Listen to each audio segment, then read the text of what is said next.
દાહોદ જિલ્લાના ઝાલોદ તાલુકા પંચાયતની મનરેગા શાખામાં એન્ટી કરપ્શન બ્યુરોએ દરોડો પાડ્યો હતો અને સફળ ટ્રેપ યોજી હતી.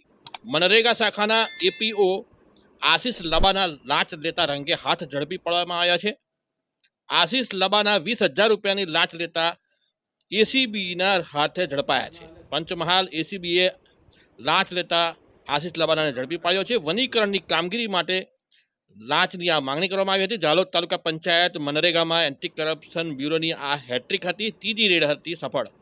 અગાઉ પણ મનરેગામાં એન્ટી કરપ્શન બ્યુરોએ 2 સફળ ટ્રેપ કરી છે અને આ પ્રકારે ભ્રષ્ટાચારી અધિકારીઓ અને કર્મચારીઓ વિરુદ્ધમાં એન્ટી કરપ્શનનું જે મિશન છે વણથંભી વંજાર તે ચાલુ રહી અને આજે 20,000 રૂપિયાની લાંચ લેતો એક કર્મચારી આશિષ લબાના જે એપીઓ છે તાલુકા પંચાયત મનરેગા શાખામાં એને એન્ટી કરપ્શન બ્યુરોના અધિકારીઓએ ટ્રેપમાં ઝડપી પાડ્યો.